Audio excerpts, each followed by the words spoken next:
Hey guys, I've installed some TVs for family, for friends, probably done this a couple dozen times by now, and I get a lot of questions about how it's done.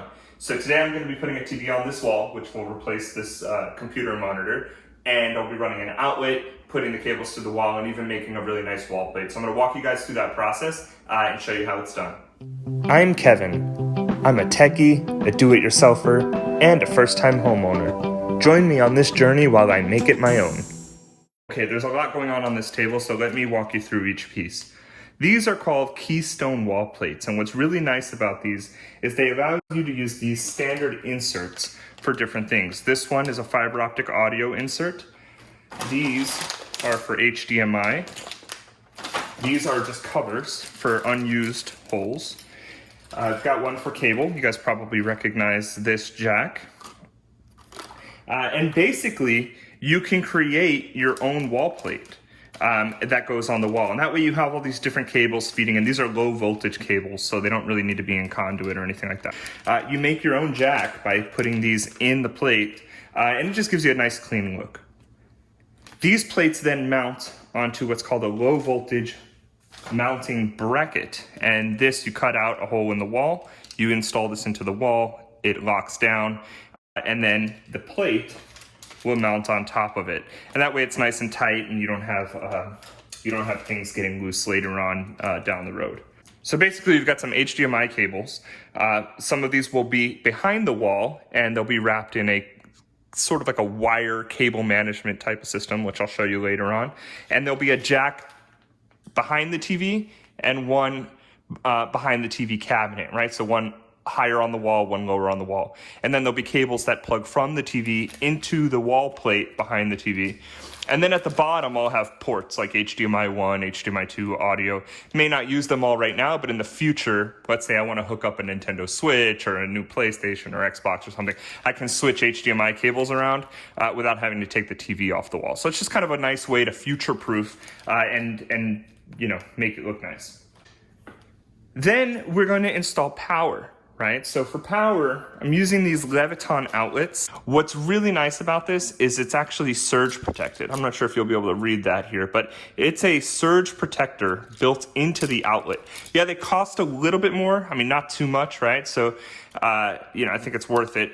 But what's nice is it replaces the need to have an entire surge protector strip, right? So when you plug your TV into this, it helps protect it in case there's ever a power surge, protect your investment. And these will mount into what's called an old work box. And this will go something like this behind the wall. And the cable that will be running is standard Romex type of cable. This is the Home Depot brand called Cero Max, I think is what you call it. 14-2 wire. That's the standard, at least for the outlet that I'm going to be tapping. This is the type of wire that's already used there. So I'm going to tap an existing outlet, show you guys how that works. And that way I can create a new outlet, which will go behind the TV. Other standard stuff, we've got some wire connectors. This is pretty standard, right? Just in case we need them. Don't think I will, but just in case. Got some tools over here. So obviously you'll need a level to go with the TV mount. Got a stud finder. Highly recommend getting a nice one of these. This one was probably 20 or 30 bucks. Got it a while ago. It's not like a top of the line model, but it's not a cheap one either. So it's been pretty trusty, and I've used it several times. You've got a power meter, right? When you put this near AC power, it'll beep. It's just one more way of making sure that there's no electric and that you got the right fuse or the right circuit. And then there's also a power meter that I use. So I actually use both just to make sure, right? One thing I don't want to do is get shocked. So I'll use a meter like this to make sure that the electric is off. Then I'll use a tester like this as an extra safety step. You don't need to do all that, but you can never be too safe, so I recommend it if you've got the tools. Speaking of circuit breakers, what's really nice is from Klein Tool, this is a circuit breaker finder. So this doubles as another layer of protection, right, to make sure that your outlets are off. So when you plug this in, it'll tell you if your outlets are wired correctly. It's a good way to check your work when we add this outlet here. But if the lights are off, it's another way of knowing that the power is off. When you plug this in and the power is on, you can then take this piece, bring it to the circuit breaker, and kind of go down the circuits in the circuit breaker, and it'll beep when you've got the fuse, or I should say the circuit, that connects to this outlet. So that's how I'm gonna know, or one of the ways that I'm gonna know that I turned off the right outlet before I take it apart and start adding a new one. So kind of good tools to have. On top of that, we've got these toggle bolts. These are my absolute favorite mounting brackets. This is just my personal preference and choice.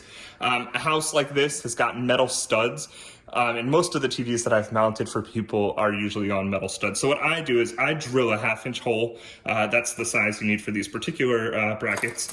And these are called snap toggle bolts. And basically what you do is you drill a 1/2-inch hole in the wall. It's on this zip tie looking thing. So you pull this back to make it go straight. Let's pretend the hole is here. You put this through the hole. Then you go like this by moving these pieces.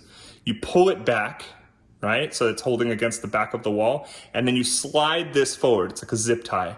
Then these just break off, right? And what it does is it holds it in place so that later you can put a bolt through the anchor, right? And so what I do is I actually drill through the metal stud, right? So basically what's happening behind the scenes is I've got a hole going through the drywall and the metal stud. This goes through the metal stud. I tighten it up like this. Now it's held on to the back of the metal stud. I slide this forward, and that way when I tighten a screw to the TV mount, and I'll also use washers, right, of course, to do that, it gets really nice and tight, and it's not coming down. Of this is called a fish and pull. There's a lot of off-brand ones that you can get on Amazon and whatnot. But essentially you drill the holes, and if you need to, you throw this down the wall, just kind of like that, right? It's on a big string.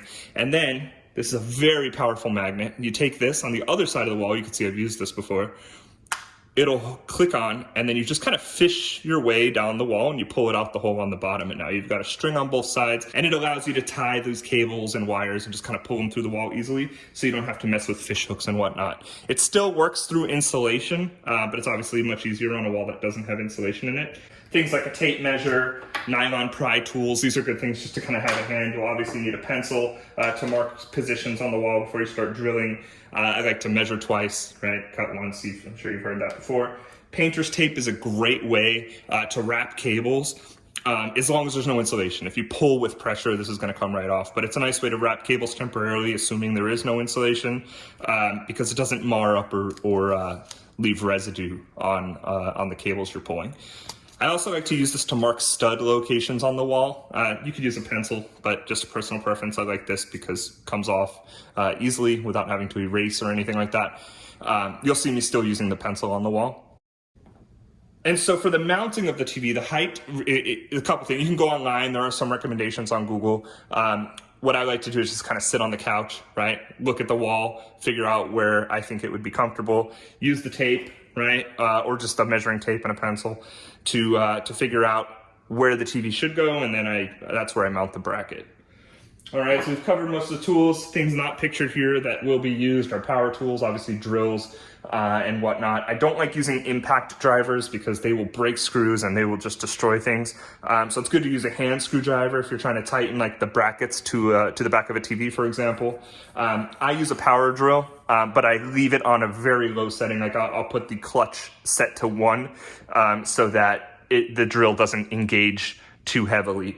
And that's basically the gist of the tools we're going to need for today's job. There's a lot of stuff going on here, but you'll see it's not as difficult as it seems. Okay, so today we're going to be mounting a Samsung QLED. This is a 75-inch Q90T television set. And on the top of the box, there's an arrow indicator that says the front is actually pointing that way, right, away from us. And that's intentional, right, for some safety. We've got a couch behind us, and everything that I'm gonna need to be doing is actually on the back of the TV. So mounting the brackets, taking measurements and whatnot. For all of that, I don't need the glass. It's gonna be a while before we actually have to look at the front of this TV. So I have it positioned this way. We're gonna cut it open and we're gonna get to work. Okay, so I've got the TV open, and on the back, these holes here, these 4 holes are called VESA mounting holes, right? And so I think for this TV, it's 400 millimeters by 400 millimeters. Doesn't really matter because the bracket that I got is a universal mounting bracket, and so the brackets that go on the back of this TV are gonna fit regardless. Okay, so here's a paper that came with the TV, just kind of shows schematics and whatnot. It's got some measurements, which is kind of convenient. I'm gonna measure it with a tape measure anyways. but it's kind of nice that they include that. But here's what I'm looking for. This shows what type of screws, the size, and all of that jazz that I need to get the brackets on the TV set. Now, it's important to get a screw that's the right length, because if you screw too deep into the TV, you can damage the electronics, and that's obviously not a good thing, right? You would imagine if you get a screw way too long and you just ram it in there, you probably crack the glass, go right through the TV, just destroy the TV. So, according to this, a 75-inch Q90, and so according to this, 400 by 400 is the VESA. Again, that's kind of irrelevant. The millimeters of the screw that I'm going to use, it says it calls for a 12 to 14 millimeter screw. 12 to 14 millimeters, and it's an M8, right? That's mic 8, right? So an M8 screw, that's 12 to 14 millimeters. Now, here are the screws and different brackets and whatnot that came with the universal mounting bracket. And you'll notice I need an M8 that's 12 to 14 millimeters. This comes with an M8 screw that's 25, which is way too long, a 45, which is also way too long. And because this universal wall mount doesn't have the actual screw size that I need, it's usually a good idea to also get a universal hardware kit. You can get those from Walmart and whatnot, Amazon, relatively cheap. It's just a bunch of bolts, right? That usually has more sizes. In my experience, Samsung, for whatever reason, usually calls for less than standard size brackets and bolts. So it's always a good idea to plan for that. And in this case, I did. And so what's going on here is I've got different washers, but I need, according to this, an M8 that's 12 to 14 millimeters. And here, I don't have it. Yeah, I could make it with different spacers and whatnot, but to me that's a little tacky. So I'm gonna create a 12 to 14 millimeter M8 screw in the cleanest way possible. Let me show you how we do that. Okay, this is a universal hardware kit. Got this from Walmart. You can get them anywhere. I wonder if it says what it costs now, but I don't know, it was like $5 probably. Pretty cheap stuff. I've had that one for a while, but you can get them on the shelves. I've got some M8s. I've got a 16 millimeter. That's the closest to the 12 to 14. So I'm going to use the 16 M8. And so this is nicely labeled.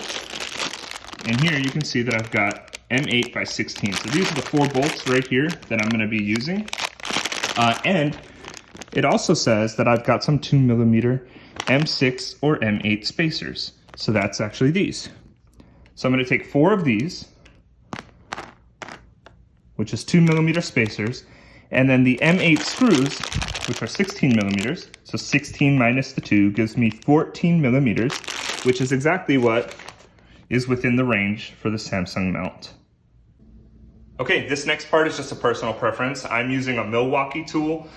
Any power drill will work. It's set to 2, which is a very low standard, but I like to use that because it gives me uniform torque on all of the screws. That's just me and my OCD talking. But with an attachment set like this, you can find a drill head that'll grip this screw nice and tightly, right? You can see this is a pretty big Phillips screw. So what I do is I'll just go through one by one, and if it wiggles, if I can turn this, then I'm not gonna use that. The last thing I wanna do is strip these screws, especially since I don't really have extras. You saw there's different sizes. So this one fits pretty well. So I'm gonna use this bit, if I can get it out. And this is what I'm gonna use to tighten down the screws. Okay, I've got the bit on the drill. This is what I meant when I said turn this strength indicator to a low number. So if I grip this, and not too tight, I just put a little pressure here and pull the trigger, right, on the drill, you'll see it doesn't spin.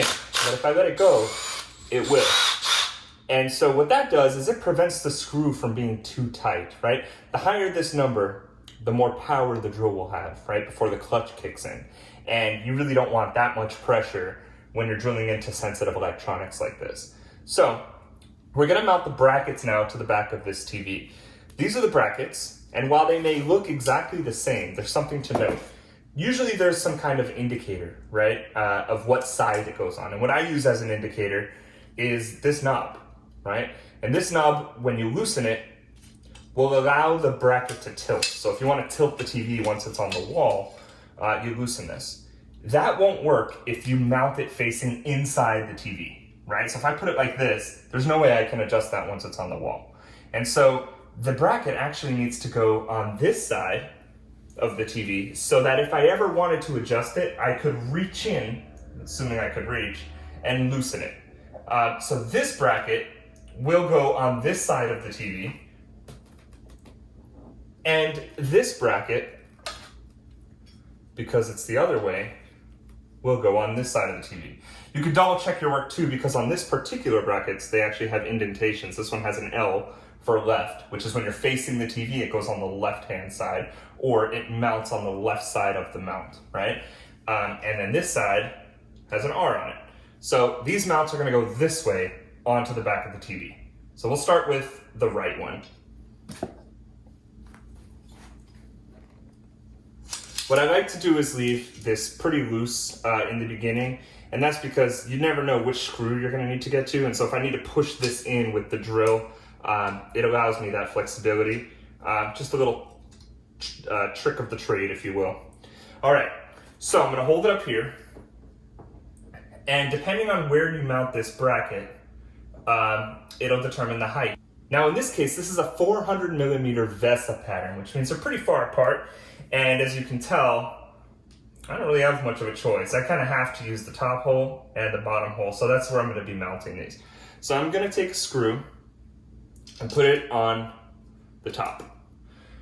And then I like to do this by hand first, and you do that to make sure you don't strip anything, right? So just kind of tighten it by hand, and it should start to grab, and it did. And now I'm gonna take one more screw, and should start to grab down here as well.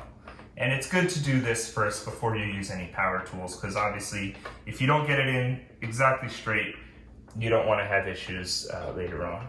Okay, so here's another great reason to have a universal hardware kit. So even though I followed the instructions and I'm using the exact screw that's recommended in the manual, it works for the top, but it's not long enough to reach in the bottom. There's no way I can tighten that screw.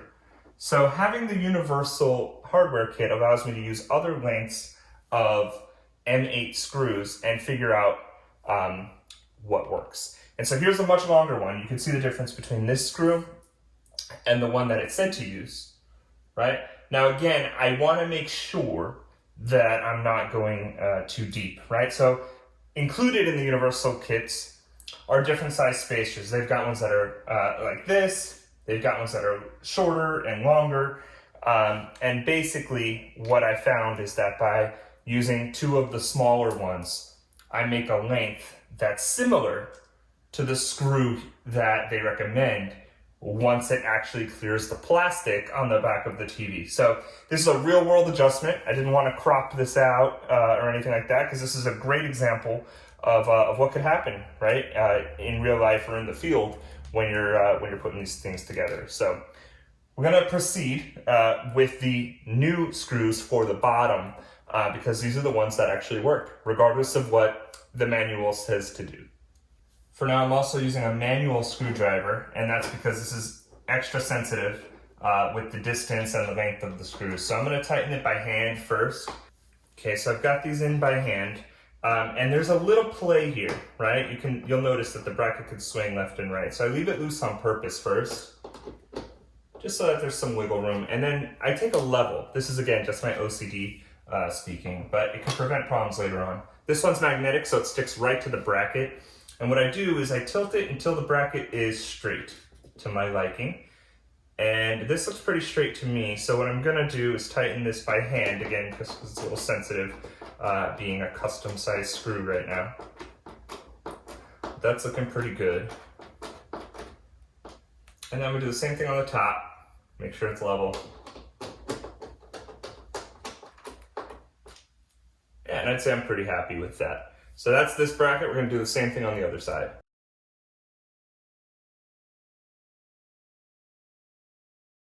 Okay, it's measuring time.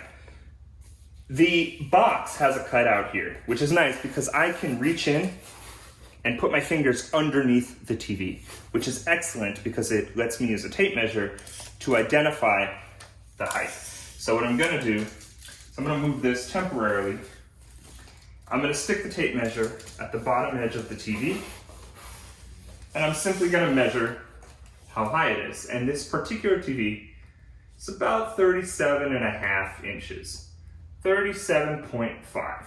And while I don't expect it to be any different on the other side, I'm going to do that as well, just in case there's a shape. Sometimes there's an infrared sensor under one of the corners of the TV that receives the remote signal. And this is just a nice little safeguard to help make sure that I'm getting an accurate measurement with no obstructions.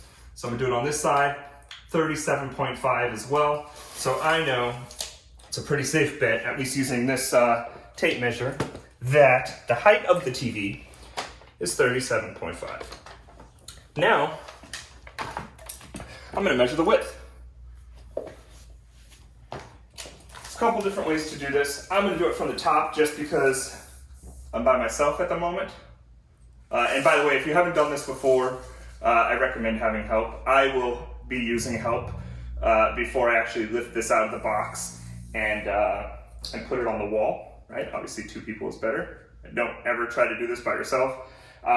With like a 55-inch TV or smaller, you might be able to pull it off, but it's always good to have an extra set of hands. Okay, so this is 65.25-ish, right? And that's close enough for what I'm trying to do. All right, so I've got my measurements written down. It's good to do them yourself, even though it gives you dimensions. As you can tell with the screw situation, this isn't always right. I think what happens is they mass print these for multiple different models of TVs, and probably just a way to save money, right? Mass producing, so do your own measurements, but I'm gonna cross compare it here because if it's like an astronomically different number, then I'm gonna double check and triple check, though any one of us can probably use a tape measure, but I'm gonna do it anyways. All right, so it says that the width of the TV, which is A, is 65.8. Close enough, I got 65.25, I remeasured and got 65.5. All right, we'll call it 66 inches. And why I'm doing this, by the way, is just to try to find the spot on the wall. Once this is mounted on the bracket, it'll actually slide left and right. So I'm not as concerned. I'm just trying to get a general idea of where the TV is gonna go. And then the height of the TV, it says, is 37.7, and I wrote down 37.5. I'd say that's pretty accurate as well. This is an analog tape measure, and so you gotta get exactly the right lines, and close enough. I'm happy with the measurements. Okay, there's a lot of information out there about the height that you should mount your TV. Some people say it should be at your eye level, or the center of the TV should be at your eye level. Some people say go, 42 inches above the ground. There's charts on Google that'll tell you, depending on the size of your TV, the distance from the wall to your viewing spot. And all these different factors, like how high you should mount it. For me, I like the TV to be around the center of my eye level, right? So if I'm looking at the TV, my eye level, in my naturally slouched position, so if I'm sitting on the couch, this is typically where I'm gonna be sitting, have a pillow here, and I'm slouching like this, then I should be looking at the middle of the TV, right? Now, it's difficult to measure that. I mean, you could have 2 people, mark a pencil and whatnot, but what I like to sit natural and use a laser level on a tripod. And this is an excellent tool. So basically what I'll do is I'm gonna turn this on. You gotta be careful because they're literally putting this eye level. And it may be hard to see here, but what this does is it self-levels and puts a line all across the room, and including the wall that you guys can't see at the moment. And so what I'm doing is I'm gonna try to adjust the height of this to where I think the center of my eye level is. One of the benefits of using a laser level is that it'll mark a line across the entire room. May be difficult to see here on camera, but that line is my center eye level when I'm sitting on the couch. And so now I'll leave that on, I'll measure from the floor to that line, and that should be around where the center of my TV is. Now, depending on the measurement, if the bottom of the TV is meeting the bottom of the TV stand, or there's like a 1-inch gap, I may move it up a little bit, but this gives me a good general idea, a good estimate, and it'll help me put the TV in the right place. I've got the line on the wall because that's exactly where I left the laser level. And this is the center of my eye level-ish, right? I've got a pencil and paper to write down measurements. And I'm purposely leaving the TV stand here for now so that I know what the TV is gonna look like once it's on the wall, right? Where the bottom of the TV is in comparison to the top of the TV stand. So now I'm gonna measure from the floor to this line. And it is at 44 and a half. So 44.5. Let me do the double check.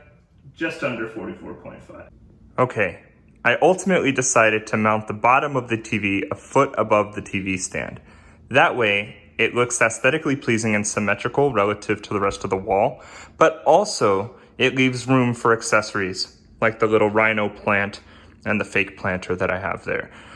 Later on in the future, if I ever want to put game consoles or additional things on top of the TV stand, like you can see I have an Alexa and a Google Home there, this also leaves some space there as well. So now I'm going to put some painter's tape on the wall for the bottom and the top of the TV. I'll sit on the couch, just make sure it looks good, and at that point, we'll get started. So now I can actually move this TV stand out of the way, and we can get to the fun stuff. Okay, I've got some tape on the wall at the top and the bottom. The top of the piece of tape on the bottom is going to be the bottom of the TV. The bottom of the piece of the tape on the top will be the top of the TV. So what I'm going to do now is go to my seating position. I'm going to look at it. And I think that's fine. Okay, now it's a matter of putting the wall mount together. This is very easy, and if you're on a tile floor like this one, I recommend putting some plastic down to protect it first. But this mount is in 3 pieces. It's the two sides, and then there's a bracket that goes over these 2 pieces and gets screwed together with these screws to hold it together. I like the longer brackets for a couple of reasons. Number 1, and most importantly, it will allow you to span the screws across studs, right? You can, with those toggle bolt anchors I showed you earlier, you can absolutely mount the TV, even one this size, into drywall alone, as long as you're using those toggle bolts. But I like to take an extra step of caution and use the toggle bolts on the studs anyways. And so I'd rather hit 4 studs, and having a longer mount allows you to do that because there are more screw holes, right? It spans a greater distance. The other reason I like a longer mount behind the TV is because the brackets on the TV can actually slide left and right. So I'm not as concerned about centering the bracket on the wall. I'm more worried about getting it on close studs because I can always slide the TV left and right to center it once the bracket is on the wall. And I like to do this very slowly because machine screws like this one have very minimal distance between the threads. Right? It may be difficult to see on camera, but what that means is they can strip pretty easily. And so you could tighten these by hand first. You could use a manual screwdriver. I'm just kind of running the risk here and using the drill, but you could do either or. Now that the mount is assembled and it's one solid piece, what I like to do is actually put it on the brackets as if it was on the TV. It does come with a cardboard template, but I've always had more success actually using the mount. So I'm going to put this on here, and then I'm going to lock it in place. Very similar to how this would be once it was on the wall. Okay, so we are locked in. Now it's important to note that gravity is pulling the weight of the mount down, right? On the wall, gravity is going to pull the weight of the TV down onto the mount. So what I'm going to do now is open the tape measure. I'm going to put it at the top of the TV. I'm going to do this from here. Just kind of let it hang. And then, do this actually in the center. So I'm going to put the tape measure here. I'm just going to kind of let it hang. And then I'm going to push up as if the TV was hanging on the mount. Trying to mark the bottom. And I can see the line that's 8 3/4. Now I'm gonna slide over to this side, keeping pressure on the mount. Gonna do the same thing. Let gravity kind of do its work. And I'd say it's about the same, 8 3/4. Okay, so that means that from the top of the TV to the top of the mount is 8 3/4 inches. Okay, so I'm gonna release this. Take down the tape measure first. I'm gonna release this.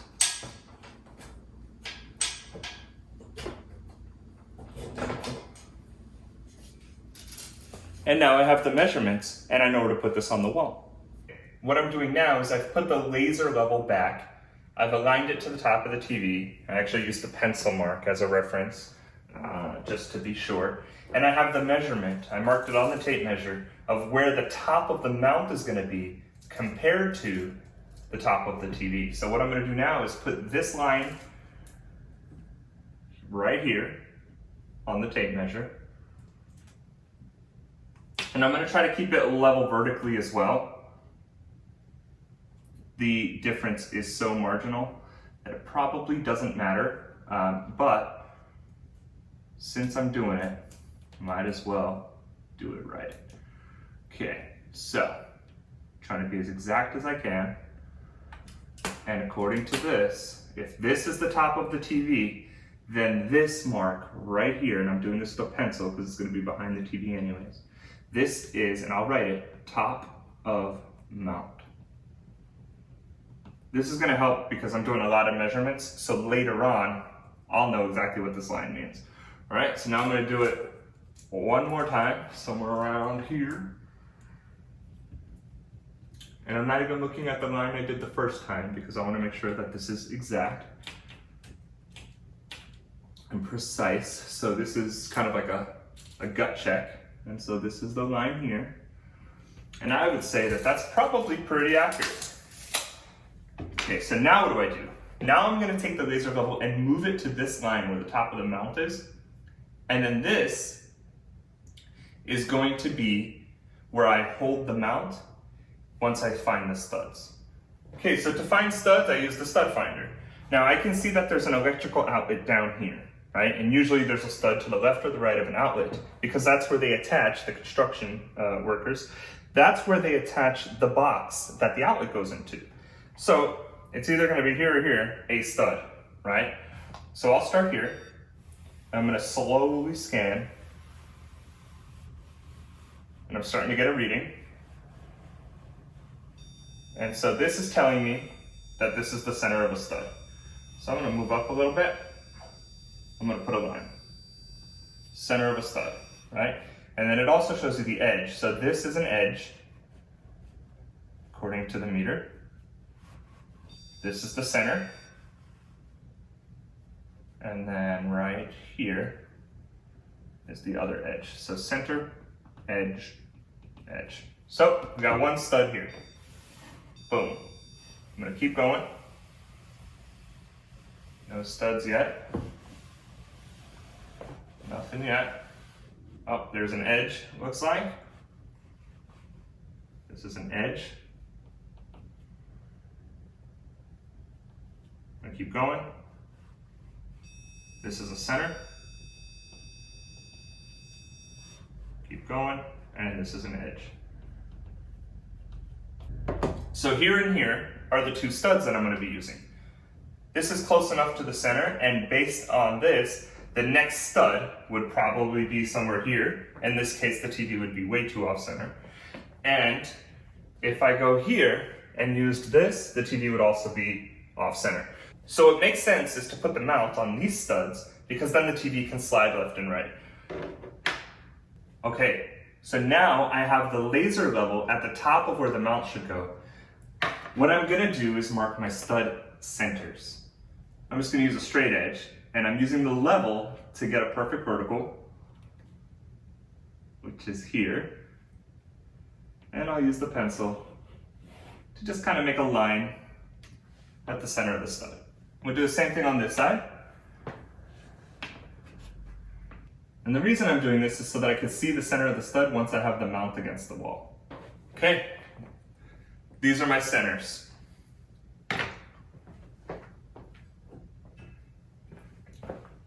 Now I'm going to take the mount and I'm going to hold it up and try to find a screw hole that works. Okay, so now I've got the top of the mount lined up. I'm centered here. I'm using an additional level just because, and I'm going to mark the hole. So this is going to be one hole. Then if I continued this line, this would be another. Then I'm going to go here. This is going to be a hole. And then if I continue the line, this is going to be a hole. Okay. Good. I'd say this is a pretty good place for the mount. I've got the holes lined up to the studs on all sides. I'm level on the top, and I've got the right height to where I want the TV. So the top of the TV will be here because I measured where the top of the mount should be, which is actually right here. Okay, so now I'm going to remove the mount from the wall carefully, and I've got my holes. I'm going to use a straight edge, and this is just so that I can extend this line to where the center of the stud is, right? And so the way that I'm going to do that is I'm going to first take a level, and this level will help make sure that I've got the right angle up and down, which should be here. Good. And now I'm going to just extend this line. So I'm here, center of the stud, which means that here is also the center of the stud. You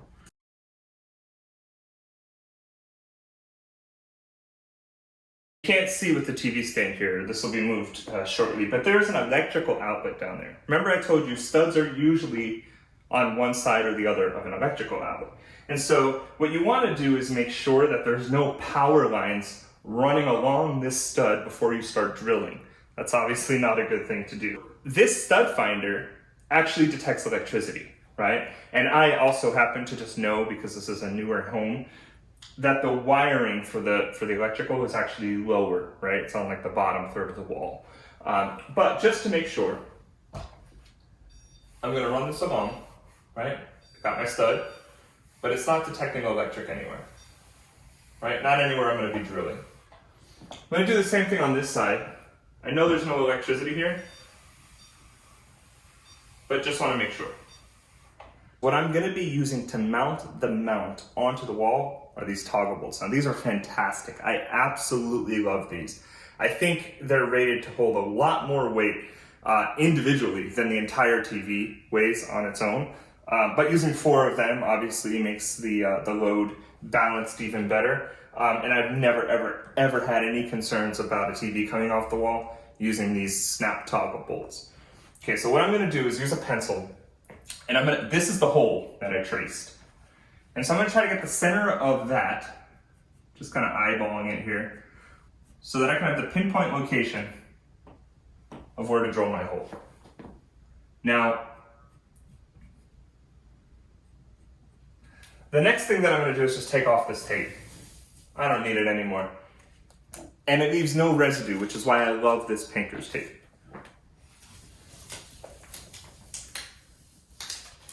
Okay. Okay, now the snap toggle bolt requires a 1/2 inch hole, which is this really big drill bit here. I don't like to start with the large drill bit for a couple of reasons. Number one, the drill is going to wobble all over the place if the first hole you're putting in the wall is this big. Secondly, it's a metal stud that I'm drilling through. I'm drilling through the side of an aluminum stud, basically. And so it's going to be very difficult to get through that just using a very big drill bit. So to help get a precise hole, the precise location, keep the drill from wiggling and wobbling, and to get through that metal stud easily, I'm going to start with a smaller bit, and then I'm going to work my way up. And that's how I'm going to get 1/2 inch holes on each 4 of these before I mount the toggle bolts. Now that I'm drilling into the wall, I've changed the number to a much higher number. I don't want the drill to stop. Instead, what I'm gonna do is drill slowly until I get through.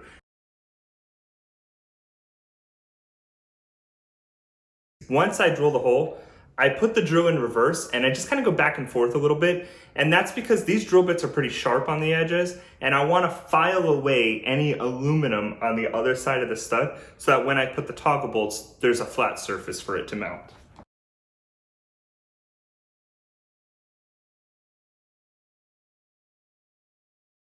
Another tip is to let the tool do the work. You don't really need to push. Let the tool do its job and just go back and forth slowly so that you can file away any dust.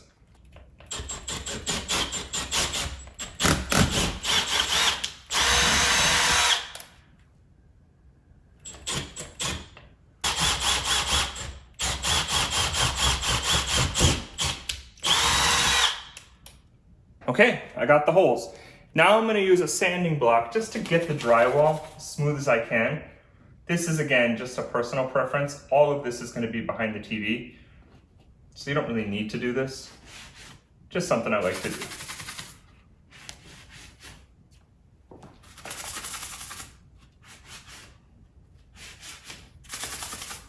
Another thing I like to do, which is just maybe a little crazy for some of you, but I like to vacuum out all the dust from the hole. Now I'm sure there's some that fell inside the wall and all of that, but whatever I can control, I'm gonna control.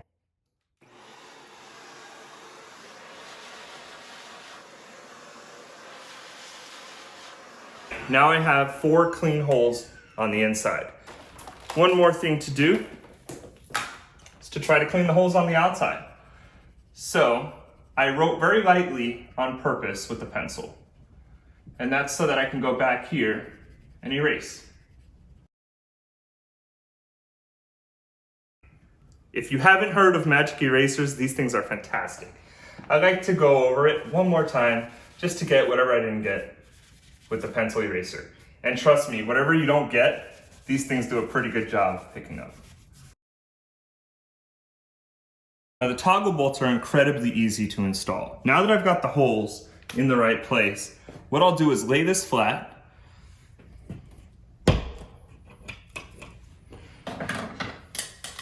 Then you pull this straight. You pull the toggle bolt back towards the wall. Make sure that this is squared up. And you're gonna slide this piece forward. Just like that. Get it as tight as you can. Now that this is in, all you do is bend this down, bend this up, snaps right off. That's probably why they call it a snap toggle bolt.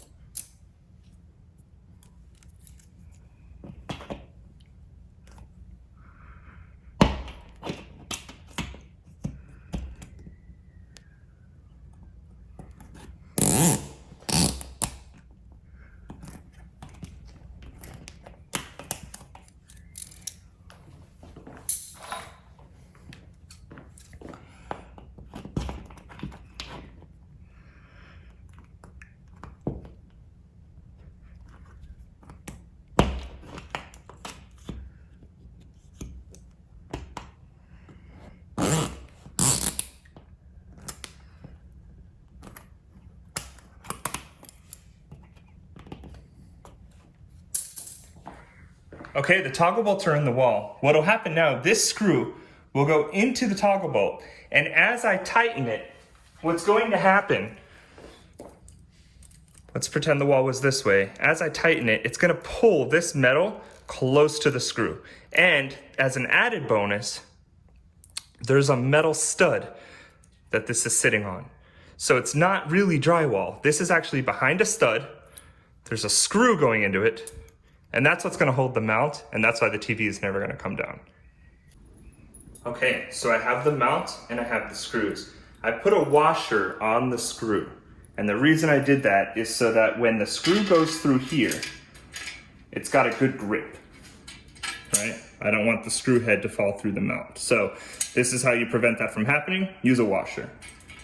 Also got my handy dandy drill, and you'll notice I changed the setting back to a low number, at least for the beginning, because I don't want to ram these in there just yet. Remember, these anchors are on the back of an aluminum stud, so you really can go tight but that's for once I have it lined up and leveled. It's exactly where I expected it to be based on the original plan. And so what I'm going to do is put the first screw here. I'm going to use the drill, and I'm just going to slowly, very slowly, start feeding it. Now you'll notice that's very easy because now I'm not drilling through metal, I'm not drilling through anything, I'm literally just drilling into the back of the anchor. And so I'll put this up against the wall. I'm going to put a screw on this side as well. It's so easy you can do it by hand. Okay, I'm going to start tightening this. Okay, at this point, probably don't need to hold it with my hands.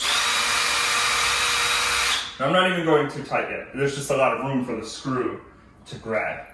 And so what I'm going to do is the same thing on the other corners. Just going to get it started.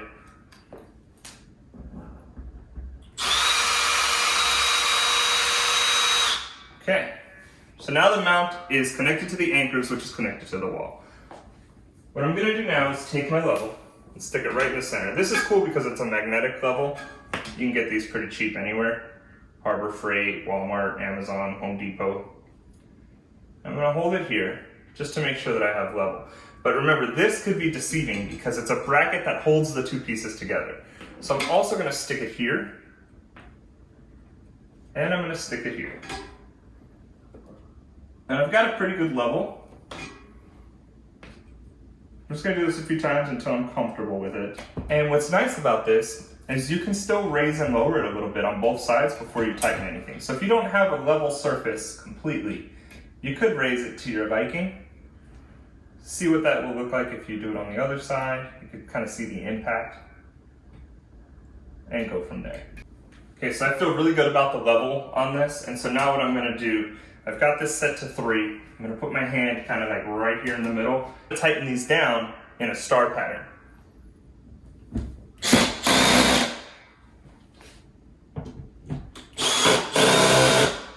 Okay, so these are all as tight as they're going to get on setting 3. So what I'm going to do now is move it up to setting 5. And I'm going to do it again.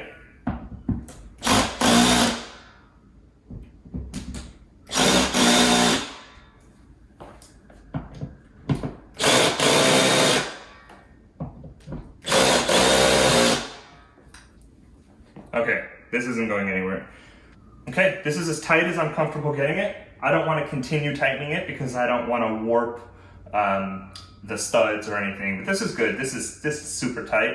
And as usual, I'm going to grab a hand screwdriver and try to tighten it myself. I know I won't be able to, but that's my ultimate gut check of this is tight enough. This is called an old work box, and the reason they call it that is I have no idea, actually. Now, so what happens with these boxes is you cut out a hole. Some people will turn it upside down and trace it and then just kind of cut it out manually. And these little dog ears is what they call it. You'll put this in the wall like that, and as you tighten these screws, these dog ears lift up, they start clamping together, and that's what holds the box in the wall. Now, rather than tracing it and cutting it out manually, I'm gonna use a multi-function tool. I got this at Harbor Freight for like 20 bucks. Actually, I haven't even opened it yet. And I also bought an electric box cutter that works with this tool, also from Harbor Freight. I don't even know, it was relatively cheap. But this will cut a perfect size hole without all the jagged edges and filing and drywall dust, or at least less drywall dust. And the reason that I invested in this, a whole 30 bucks or whatever, is because I'm gonna be doing this in multiple rooms in the house. And so I guess call it my OCD, but I want the holes to be perfect.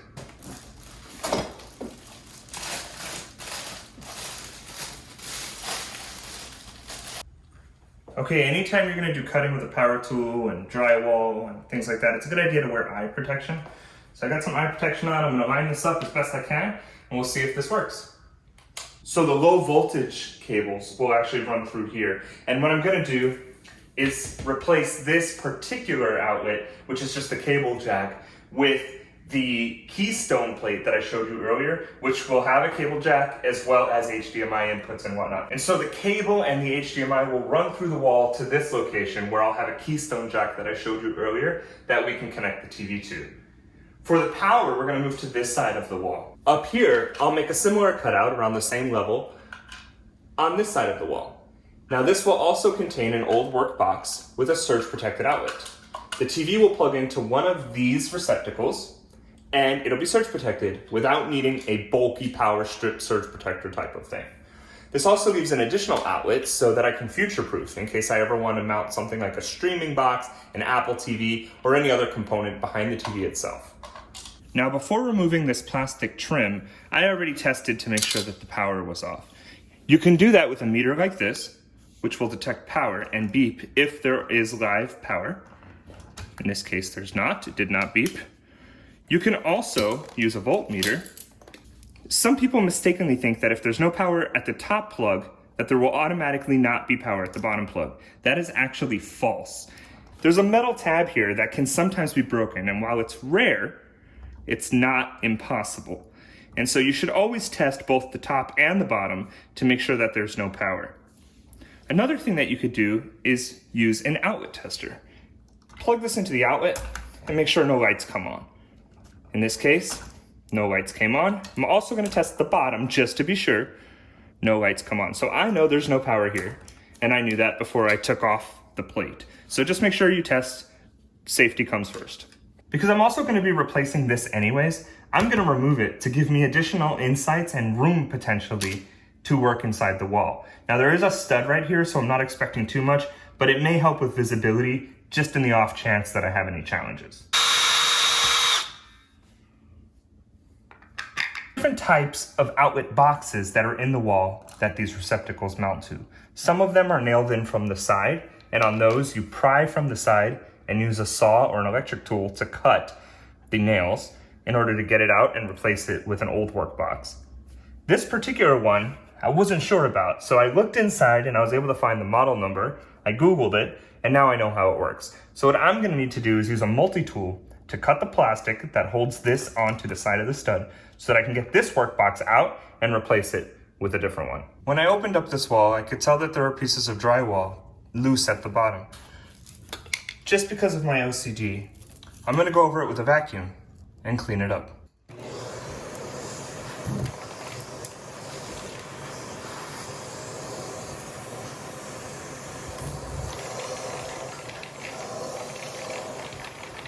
Now that all the loose drywall pieces are vacuumed up, I want to do something with this coax cable. This is typical cable TV wire that you find connected to cable jacks. In this case, it was already cut and behind the wall, and I'm not sure if it's connected to anything else, so I don't want to leave it exposed. What I'm going to do is use a pair of snips to just make a nice clean cut. And this is the edge of the wire. Now that this has a nice clean cut that's free of debris, you could just wrap it in electrical tape. But my personal preference is to use heat shrink tubing because it gives it a little more of a professional and clean cut look. This is all going to be behind the wall anyways, so it probably doesn't matter, but I already had this laying around, and so I'm going to take advantage of it. Start by taking a piece of heat shrink tubing and cutting it to size. In this case, I'm just going to take a piece like this. Next, I'm going to slide it over the cable. Something like that. Now, because the circuit breaker is off for all the outlets in here, I need to run an extension cord to a different outlet in another location in order to use the heat gun. Now I'll use the heat gun, which will shrink the rubber and leave a nice finish.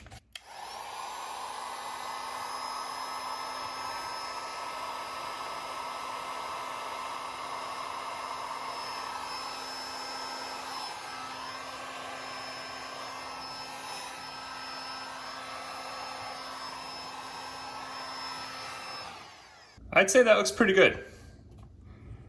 Since I won't be needing this again, I'm going to let it cool to the touch before I stuff it back in the wall. Now before I start cutting out the electrical box and adding a new one, I need to make sure that there's not going to be any obstructions when running cable in the wall. Now I already did it on this side. You could do it with a stud finder like this, and just make sure that there's no fire blocks or anything like that in the wall. Now I'm going to do it on this side. I'm good. Another way that you could accomplish this is with wire rods. Simply take a fiberglass wire rod and just start feeding it down the wall.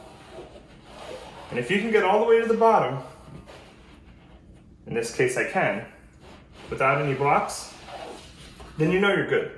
Now I want the new cutout for the electric box to be at the same level as the other one. A laser level like this one is a great way to line up the edges. As you can tell, I'm lining up the bottom of the box cutout, and I'm lining up the right side of the box cutout with the one that exists below. This will give it a nice, clean, uniform look. Again, it probably doesn't matter because this is all going to be behind the TV, but if I'm going to be putting in the effort, I might as well do the best job I can. I'm going to take a straight edge and just mark it lightly with a pencil. I also drew a straight line for the bottom using the level so that things look nice when the box is cut out. Time for the electrical cutout tool again. Because I'm using power tools and I'm cutting, I've got to wear eye protection. This is plugged into a different outlet using an extension cord because these circuits are off.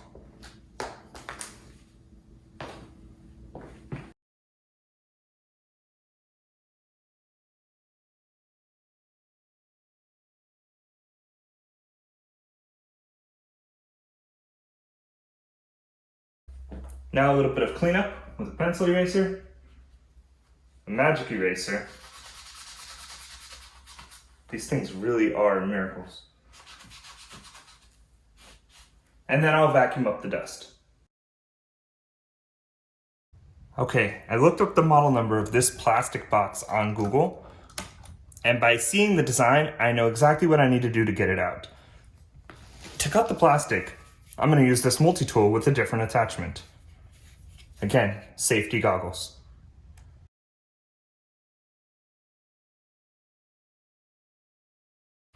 Okay, I've made the cuts and this box should come out now. Okay, so the box is loose, and before I pull it out, I need to disconnect these wires. First, I look inside, and I see two Romex cables coming in. And now the way this works is there's a Romex or power coming in from the circuit breaker, which is then connected, right? We've got the neutrals and the hots connected as well as the grounds. So there's a wire coming in and a wire going out, and the outlet is attached to the corresponding colors. So what I'm going to do is disconnect the outlet, disconnect the ground, so that I can pull this box out of the wall.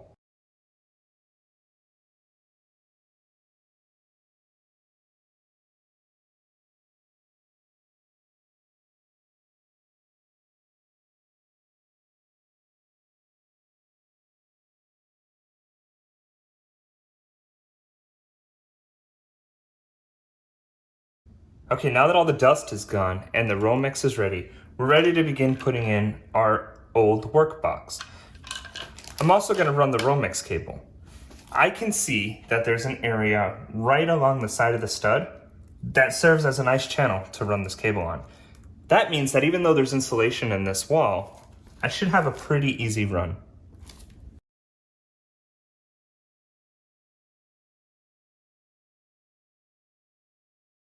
I'm using a fiber optic cable rod just to help guide the cable.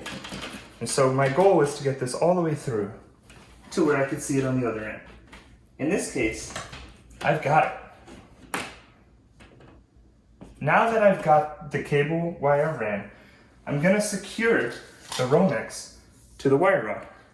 I looked up the electrical code and it says that you have to leave at least 1/4 inch of sheathing on the cable inside the box, and that's to protect the wires themselves from getting cut on the edges.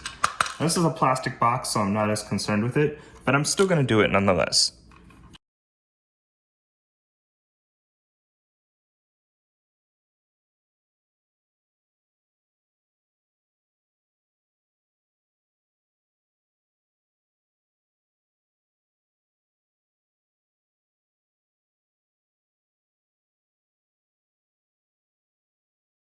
I'm sliding a piece of nylon under where I'm cutting just to help protect the wire and make sure that I don't inadvertently nick the wires. Finally, I'm going to use a scissor wherever I can because it's an additional way to protect and make sure that I don't accidentally cut wires. Okay, I'm pretty happy with the way this looks. So now I'm going to cut these wires down, leaving about 6 inches or so inside the box so that I can work with it later on.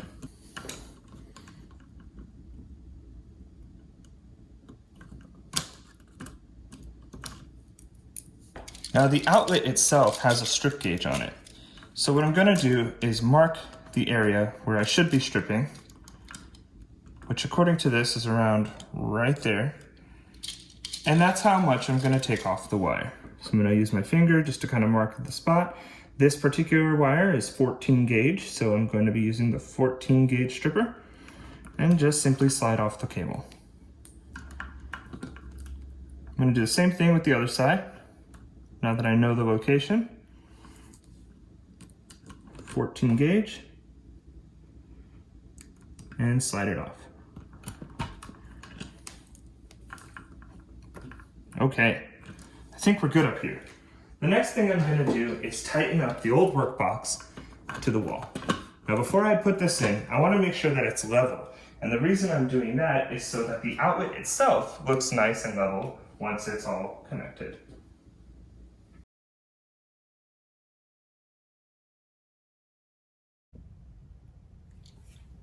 Okay, I'm gonna start with the ground by sliding this in as far as I can get it. And then tightening it.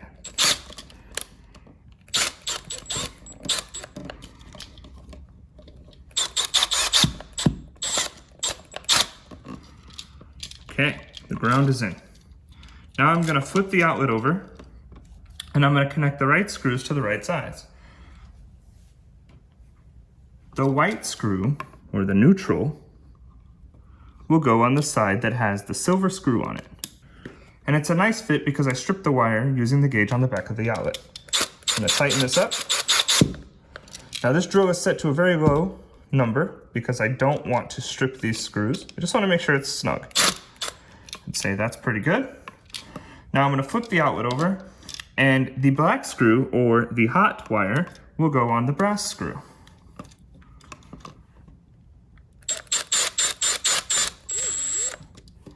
Okay, it's tight. So that side's good.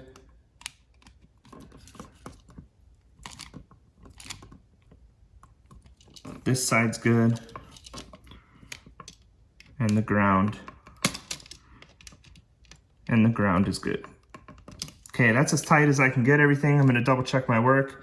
I got the hot wire on the brass screw. I've got the white wire on the silver screw. And I've got the ground connected. So now I'm gonna push this all into the box and tighten it up.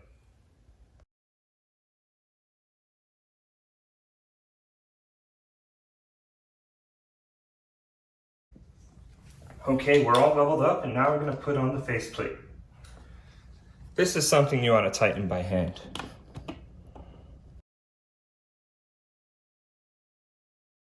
Since I'm here anyway, and this is the entertainment center, and it's very likely that I'm gonna be plugging in delicate, expensive, and sensitive electronics, I'm gonna go ahead and replace this receptacle with a Leviton surge protected receptacle instead. Now the process down here is very similar to the process above, where I'm gonna use an old workbox, a surge protected receptacle, and I'm gonna make the appropriate punch outs so that I can run the Romex. Now this may look like a lot of wires and a lot's going on here, but it's not that complicated.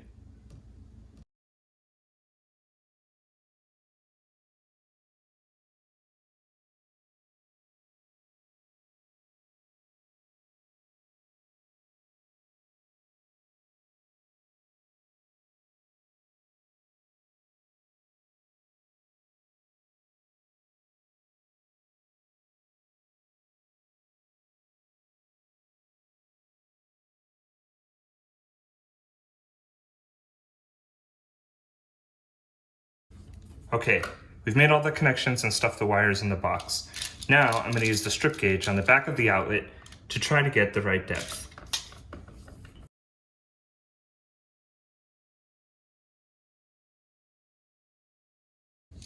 Now I'm just going to connect the outlet the same way we did above.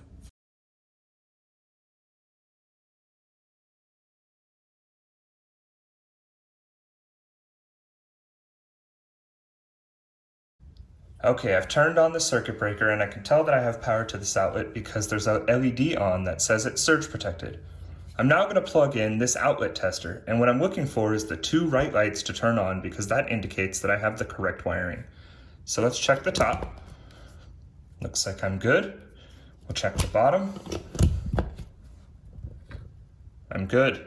Excellent. Now let's move to the top and test that as well.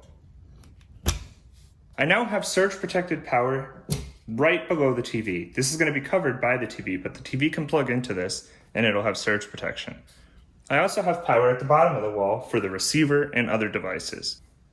Next, we're going to run low voltage signal cables like HDMI from here to the old cable jack location. I'm going to pre-wire connections for the 4 HDMI ports as well as the fiber optic audio port for now. As part of a future project, I'm going to wire the entire house with Cat 6 Ethernet cable, and so when I do that, I'll come back here to wire Ethernet. To get from point A to point B, I'm going to use what's called a fishing pole. Basically, the magnet sticks to a leader, which allows you to pull cables through the wall. This is very handy and saves a lot of time.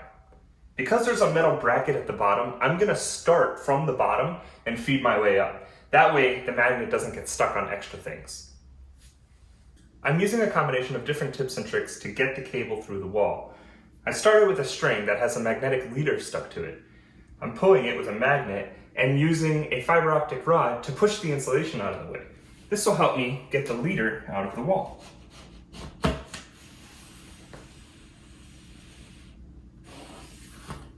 Now it's going to be easy to run cables. You don't need an electrical box when you're running HDMI cables or other low voltage cables. But because I have insulation in the wall, I'm going to use a Dremel type of tool to make a custom box that will keep the insulation out of the way. And when I put this in the wall, it'll push the insulation backwards, and then I'll have a cutout at the bottom where I can run the different cables through. That way I don't have paper insulation getting in the way. Because this plate's going to mount here, and this is going to be in the wall, the cables are going to run down into the wall and down to the TV. For that reason, I'm going to use a Sharpie to mark some holes on this box, and I'm going to customize it as much as I can with the Dremel. I also need to make some slashes here and here, like I did on the bottom, in order for this faceplate to fit nicely.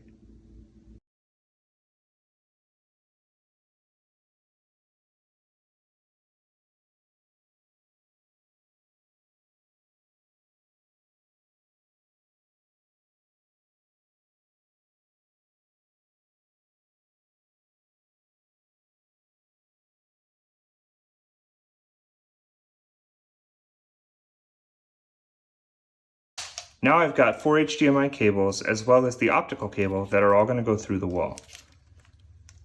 A really nice gadget is called a cable sleeve. I'm going to use this cable zipper to insert all these cables into a sleeve so that it's neat and easy to run through the wall.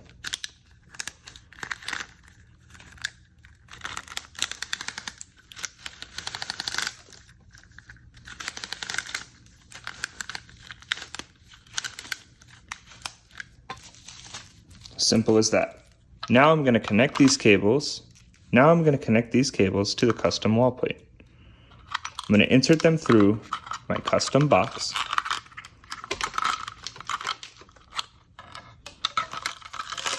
Remove the covers and start connecting.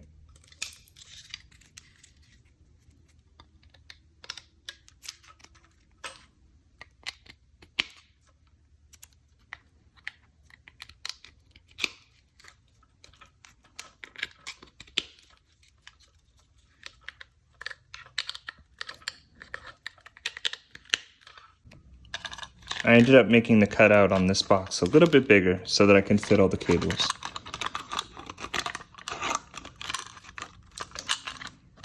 And so this is what it's going to look like in the wall. Okay, got the cables down here. This is looking pretty good. I'm going to tighten everything up, and I'm going to do the same thing on the bottom so that we have a nice looking finish.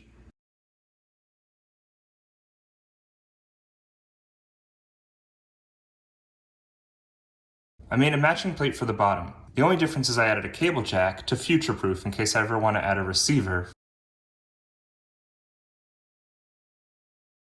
Okay, with the help of a friend, I was able to lift the TV on the wall. We also made all of the connections behind the wall to the new jack. So we've got 4 HDMI cables and the Toslink fiber optic audio cable all connected from the TV to the jack behind the TV that we mounted on the wall. All of the cables come down here to the bottom, which I've framed up with a low voltage mounting bracket, and now I'll seal it up with the bottom plate.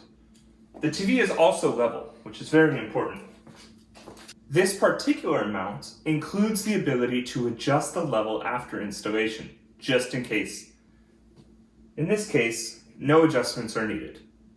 I'm using an Apple TV connected to one of the keystone jacks so that I can test each cable. I'll then look at the TV itself to identify which HDMI cord corresponds with each input. With the Apple TV connected to one of the 4 cables, the picture comes up. Using the remote, I'm able to navigate over to the source and identify that this is HDMI 1. I'm going to label the cord, and I'm going to repeat this process for the other 3 HDMI cords, then mount on the bracket. I've identified each of the 4 cords now by plugging them in one by one. I marked them with a Sharpie on the plastic sheathing so that I can reference them later on if needed. Now before I connect the final wall plate and tighten things up, I'm going to wipe off the HDMI cords just to get any drywall residue off of them and ensure a good picture.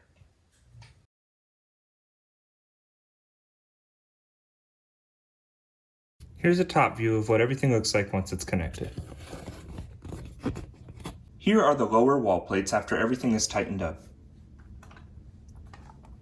I used a label maker to label each HDMI port. 1, 2, 3, and 4.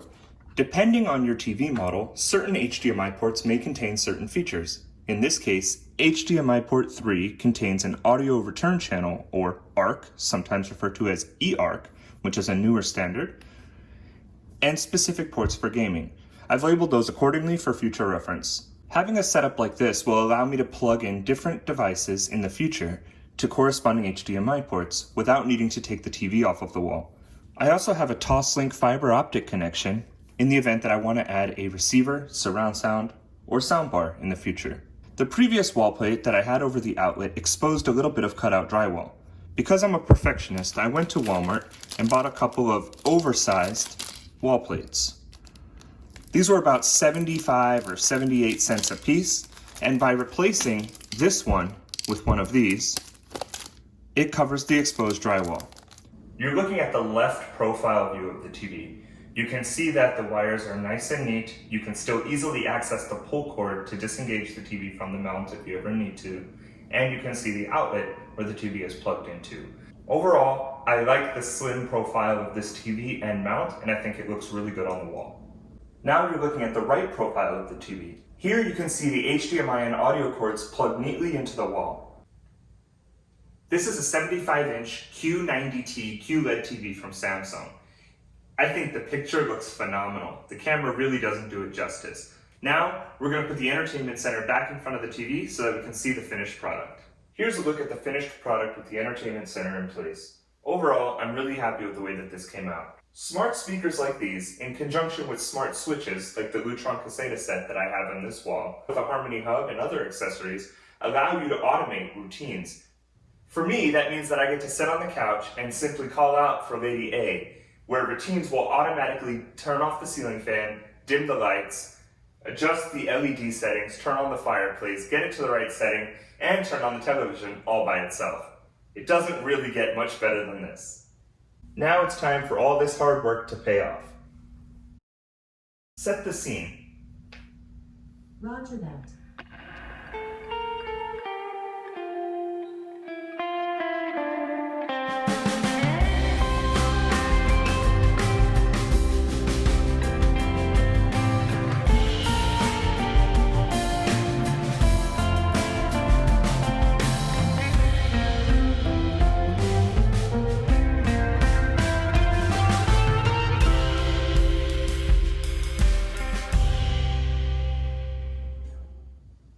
So set the living room lights to 50%. Okay. Turn off the TV.